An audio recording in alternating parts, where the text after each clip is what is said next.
엄마, 여긴 왜 왔어? 도현이 돌잔치잖니. 너희 첫 아들 돌이잖아. 떡도 좀 가져왔어. 보자기를 조심스럽게 내밀었지만 기철이는 쳐다보지도 않더니 매몰차게 말했어요. 촌스러운 떡집 할머니가 우리 도연이한테 무슨 도움이 돼? 이런 촌떡은 필요 없어. 나가. 도현이 앞길 망치고 싶지 않으면 손주 돌잔치에서 아들에게 문전박대 당하고 돌아온 사연이 궁금하신가요? 그런데 이야기 시작하기 전에 구독과 좋아요 누르셨나요? 여러분의 작은 관심 하나하나가 저에게는 큰 힘이 된답니다. 안녕하세요. 저는 경기도에서 살고 있는 72세 고복실입니다. 평생 농부로 일하며 작은 떡집을 운영하고 있어요.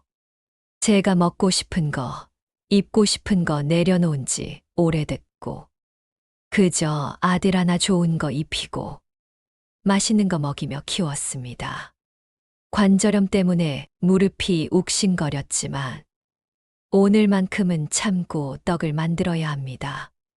오늘은 우리 손자 도현이 돌잔치 날입니다. 떡집으로 가서 불을 켜고 앞치마를 했어요. 거친 내 손으로 쌀가루를 반죽하며 생각했습니다. 평생 농사만 지었던 이 손으로 이제 떡을 빚고 있구나. 도현이 복 많이 받게 해주세요. 조그만 기도를 올리며 오색 송편을 빚었습니다. 꿀떡도 수수경단도 하나하나 정성을 다해 만들었습니다. 손주 생각에 피로도 잊었어요. 오후가 되어 돌잔치 장소에 도착했을 때 도현이를 볼 생각에 가슴이 두근거렸어요. 화려한 음식들 사이에서 내 소박한 떡이 초라해 보였지만 손주를 향한 마음만큼은 그 누구보다 컸습니다. 그런데 아들 기철이가 나를 보더니 차가운 목소리로 물었어요. 엄마, 여긴 왜 왔어? 가슴이 철렁했습니다. 하지만 억지로 웃으며 대답했어요. 도현이 돌잔치잖니. 너희 첫 아들 돌이잖아. 떡도 좀 가져왔어. 보자기를 조심스럽게 내밀었지만 기철이는 쳐다보지도 않더니 매몰차게 말했습니다. 촌스러운 떡집 할머니가 우리 도연이한테 무슨 도움이 돼? 이런 촌떡은 필요 없어. 나가. 도현이 앞길 망치고 싶지 않으면 순간 머리가 하얘졌어요. 손이 떨려서 보자기를 놓쳤고 정성껏 빚은 떡들이 바닥에 사방으로 굴렀어요. 주변 사람들이 수근거리는 소리가 들렸습니다. 며느리 유진이는 당황한 표정이었지만 아무 말도 할 수 없어 보였어요. 나는 떨리는 손으로 흩어진 떡고물을 주워 담았습니다. 눈물이 핑 돌았지만 꾹 참았어요. 평생 저 자식 하나 잘 키워보겠다고 등골이 휘도록 일했는데 결국 이런 취급을 받다니요. 떡집에 돌아와 혼자 앉아 있으니 서러움이 밀려오더라고요. 한참을 서럽게 울었습니다. 흩어진 떡고물처럼 내 마음도 산산조각 났습니다. 기철이의 차가운 말이 귓가에 맴돌았습니다. 가슴이 답답해서 숨쉬기가 힘들었습니다. 평생 저 아이 하나 잘 키우려고 얼마나 애썼는데 결국 이런 취급을 받게 되다니. 눈물이 핑 돌았지만 억지로 참았습니다. 내가 뭘 잘못했을까 혼자서 중얼거렸습니다. 떡 반죽대 앞에 앉아 있어도 손이 떨려서 아무것도 할 수가 없었습니다. 그때 떡집 문이 삐걱 열리는 소리가 들렸습니다. 춘자 언니가 걱정스러운 표정으로 들어왔습니다. 복실아, 무슨 일이야? 얼굴이 말이 아니네. 언니 목소리를 듣자마자 참았던 눈물이 터져 나왔습니다. 기철이가 한 말들을 다 털어놓으며 서럽게 울었습니다. 촌스러운 떡집 할머니라고 도현이 앞길 망친다고 나가라고 했다는 말까지. 그 녀석이 어떻게 그런 말을. 순자 언니가 분통을 터뜨렸습니다. 내가 얼마나 고생해서 키웠는데. 언니, 나 정말 잘못 산 걸까요? 농사만 지으며 살아온 게 그렇게 부끄러운 일일까요? 순자 언니가 내 손을 꼭 잡고 말했습니다.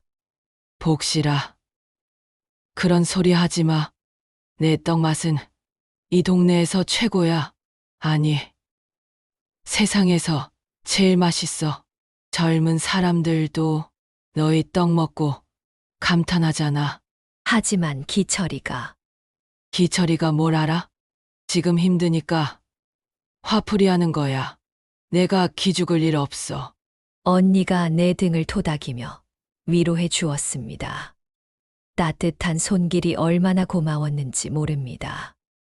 복실아. 다시 시작해. 내 떡 솜씨로 사람들한테 행복을 줄 수 있잖아. 기철이 말 따위 신경 쓰지 말고. 언니 말을 듣고 있으니 가슴 한쪽이 조금씩 따뜻해졌습니다. 그동안 떡집을 찾아와 고맙다고 인사하던 손님들 얼굴이 떠올랐습니다. 맛있다고 정성이 느껴진다고 칭찬해 주던 분들 말입니다. 맞아요, 언니. 내가 너무 기죽었나 봐요. 순자 언니와 함께 차를 마시며 이야기하다 보니 마음이 한결 가벼워졌습니다. 흩어진 떡고물을 다시 모아 새 떡을 빚듯이 상처받은 마음도 다시 추스를 수 있을 것 같았습니다. 순자 언니의 격려를 받고 나니 다시 용기가 났습니다. 떡집을 새롭게 꾸미기로 마음먹었습니다. 언니가 도와주겠다고 하니 든든했습니다. 복실아. 요즘 젊은 사람들은 예쁜 걸 좋아한다더라. 떡 이쁘게 만들어 보면 어떨까? 언니 말을 듣고 새로운 도전을 시작했습니다. 전통떡의 젊은 세대가 좋아할 만한 색깔과 모양을 더해봤습니다. 분홍색 연꽃 모양 떡, 하트 모양 경단, 무지개색 송편까지 만들어봤습니다. 처음에는 서툴렀지만 계속 연구하다 보니 점점 실력이 늘었습니다. 순자 언니가 휴대폰 사용법도 가르쳐 주어서 인스타그램에 사진도 올려봤습니다. 와, 할머니, 떡이 너무 예뻐요. 맛도 정말 좋아요. 젊은 엄마가 아이와 함께 와서 칭찬해 주었을 때 얼마나 기뻤는지 모릅니다. 돌잔치 답례떡도 주문이 들어왔습니다. 예쁜 포장지에 싸서 드리니 너무 만족해 하셨습니다. 사장님, 이런 떡은 처음 봐요. 정성이 정말 많이 들어간 게 느껴져요. 할머니 손맛이 최고예요. 우리 아이들도 너무 좋아해요. 손님들의 칭찬을 들을 때마다 가슴이 뿌듯했습니다. 기철이의 모진 말로 상처받았던 마음이 조금씩 치유되는 느낌이었습니다. 어느 날은 할아버지 한 분이 오셔서 말씀하셨습니다. 어르신, 이 떡 맛이 옛날 우리 어머니가 해주시던 그 맛이에요. 고맙습니다. 그런 말씀을 들으면 눈물이 핑 돌았습니다. 내 떡이 누군가에게 추억과 위로를 줄 수 있다니 얼마나 감사한 일입니까? 입소문이 퍼지면서 택배 주문도 들어오기 시작했습니다. 전국 각지에서 주문이 왔습니다. 혼자서는 감당이 안 될 정도였습니다. 복실아. 방송국에서 연락 왔어. 순자 언니가 흥분해서 말했습니다. 지역 방송국에서 전통 떡집 특집을 만든다며 촬영을 하고 싶다고 했습니다. 처음에는 긴장됐지만 떡 만드는 과정을 보여드리고 이야기를 나누니 즐거웠습니다. 방송이 나간 후 더 많은 사람들이 찾아왔습니다. 텔레비전에서 봤어요. 하며 반가워해 주는 분들을 보니 뿌듯했습니다. 밤늦게 떡을 만들며 생각했습니다. 아들은 나를 촌스럽다고 했지만 내 떡을 통해 이렇게 많은 사람들이 행복해하고 있습니다. 전통의 가치를 지켜나가는 것도 의미 있는 일이라는 걸 깨달았습니다. 떡집이 잘 되기 시작하니 기철이가 갑자기 태도를 바꿨습니다. 구조조정 후 제대로 된 직장을 구하지 못해 힘들어하던 아이가 어느 날 떡집으로 찾아왔습니다. 엄마, 그동안 죄송했어요. 제가 너무 예민했나 봐요. 갑작스러운 사과에 마음이 약해질 뻔했지만 무언가 석연치 않았습니다. 기철이가 이렇게 쉽게 마음을 바꿀 아이가 아니거든요. 엄마, 제가 이제라도 곁에서 도우고 싶어요. 엄마의 훌륭한 솜씨와 제 사업 감각을 합치면 프랜차이즈 사업도 가능할 거예요.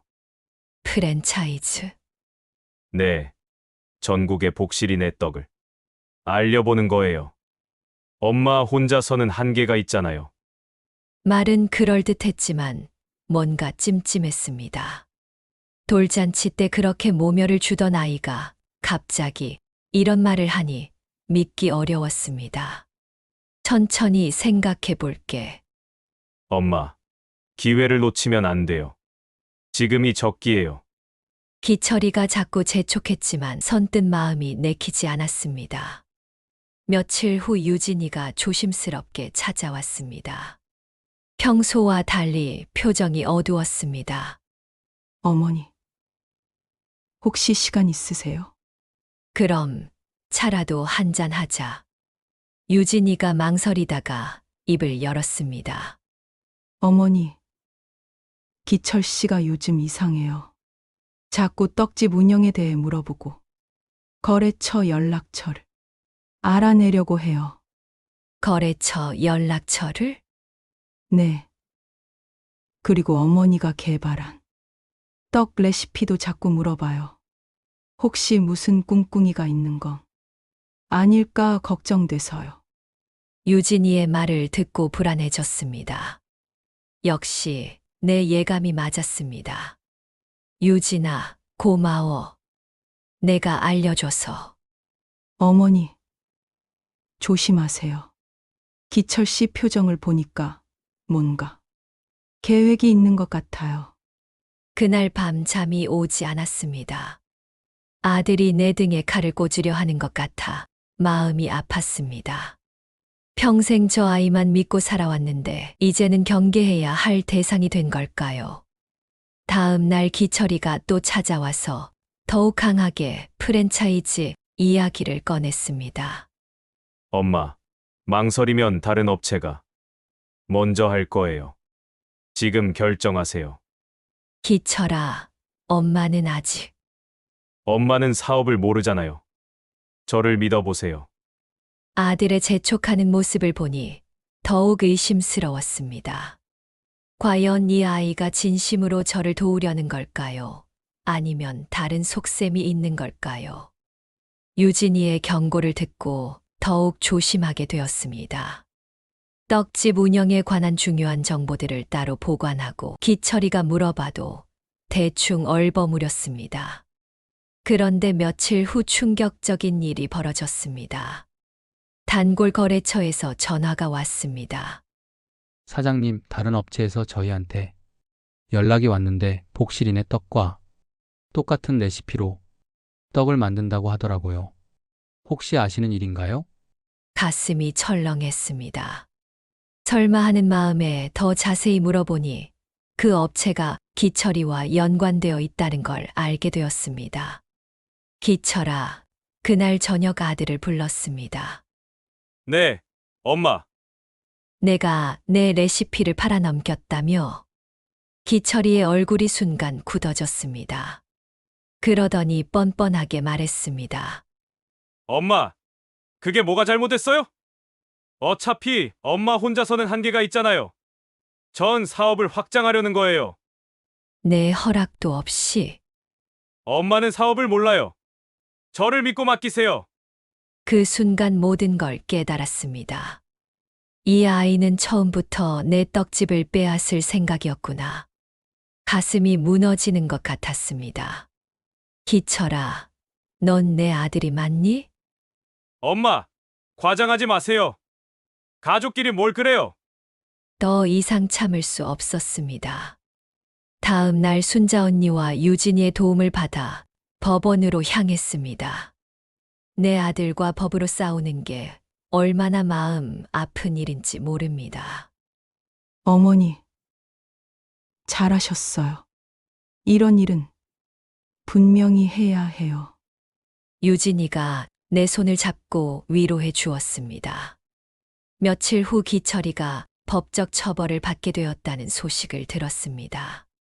마음 한편으로는 안타까웠지만 옳은 일을 했다고 생각했습니다. 떡집을 다시 정상화하는 건 쉽지 않았습니다. 하지만 순자 언니와 유진이가 도와주었고 단골 손님들도 변함없이 찾아주었습니다. 할머니 괜찮으세요? 힘드셨을 텐데.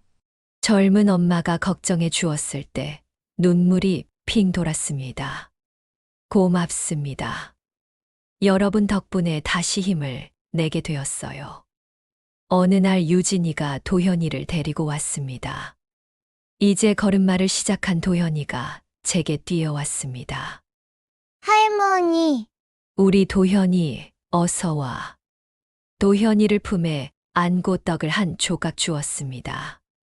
우리 도현이 할머니 떡처럼 쫀득하고 달콤하게 살아야 한다. 흩어진 떡고물을 다시 빚어 새로운 떡을 만들듯 상처받은 마음도 다시 추스를 수 있었습니다. 이제 떡을 통해 세상의 따뜻함을 전하는 일에만 집중하렵니다. 제 이야기를 들어주신 모든 분들께 감사드립니다. 떡 한 조각에 담긴 정성이 누군가에게 위로가 된다니 얼마나 감사한 일입니까? 혹시 지금 어려움을 겪고 계신 분들이 있다면 절대 포기하지 마세요. 저도 70이 넘어 새로운 도전을 시작했습니다. 늦은 때란 없습니다. 정성만 있다면 언제든 가능합니다. 그리고 꼭 기억해 주세요. 진정한 가족이란 혈연이 아니라 마음으로 이어진 관계라는 것을요. 저를 외면한 아들은 이제 남이나 다름없습니다. 하지만 함께 눈물 흘려준 며느리 유진이와 귀여운 손주 도현이 그리고 평생 친구 순자 언니, 저를 응원해 주신 이웃분들이야말로 제 진짜 가족입니다. 가족이란 이름으로 상처받고 계신 분들도 많을 겁니다. 그래도 희망을 잃지 마세요. 구독 버튼 꾹 눌러주시고 여러분의 사연도 올려주세요. 우리 함께 나눠요. 여러분을 진심으로 아껴주는 사람들이 반드시 있을 겁니다. 그분들과 함께 새로운 인생을 만들어 가세요. 꿈도 절대 포기하지 마세요. 나이는 숫자일 뿐입니다. 여러분도 충분히 할 수 있습니다. 힘들 때면 떡 빚는 복실이를 생각해 주세요. 떡 만드는 저 복실이도 해냈으니 여러분도 분명 해내실 수 있습니다.